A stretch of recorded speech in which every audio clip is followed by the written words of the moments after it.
บายดีข้าพเจ้าชื่อวิรเดช พรหมาวงศ์เป็นนักการตลาดออนไลน์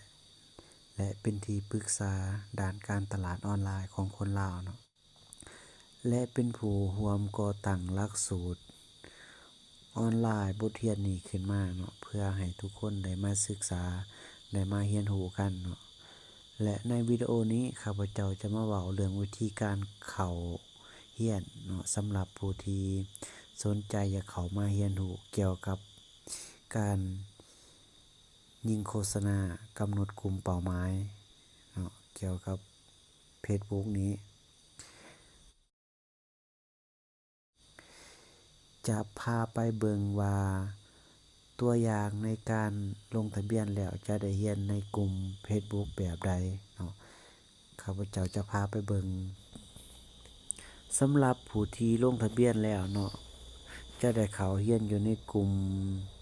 ตัวนี้เนาะก็คือกลุ่มการตลาดออนไลน์ Facebook นี่เนาะหลังจากที่ทานลงทะเบียนแล้วเนาะทานจะได้เข้าเรียนอยู่ในกลุ่มตัวนี้เนาะก็คือเป็นกลุ่มที่เราสร้างไว้แล้ว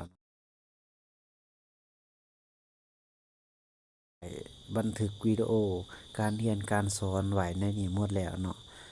หลายกว่า50วิดีโอเนาะทานสามารถเข้ามาเบิ่งวิดีโอที่เราได้อัปโหลดลงไว้ในกลุ่มนี้เนาะนี่ก็คือวิดีโอที่เราอัปโหลดลงไว้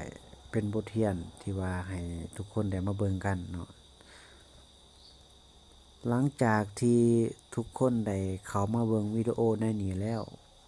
มีข้อสงสัยหรือติดขัดหม้องใดก็สามารถสอบถามเพิ่มเติมได้เนาะ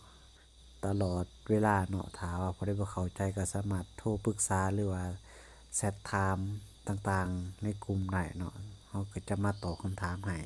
สำหรับผู้ที่บ่ทันเข้าใจถ้าว่าเบิ่งวิดีโอตัวนี้ไปแล้วเนาะ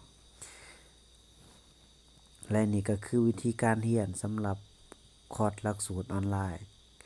เกี่ยวกับการยิงโฆษณา Facebook และการกำหนดกลุ่มเป้าหมายเนาะถ้าว่าผู้ใดสนใจก็สามารถลงทะเบียนเข้ามาเรียนครับ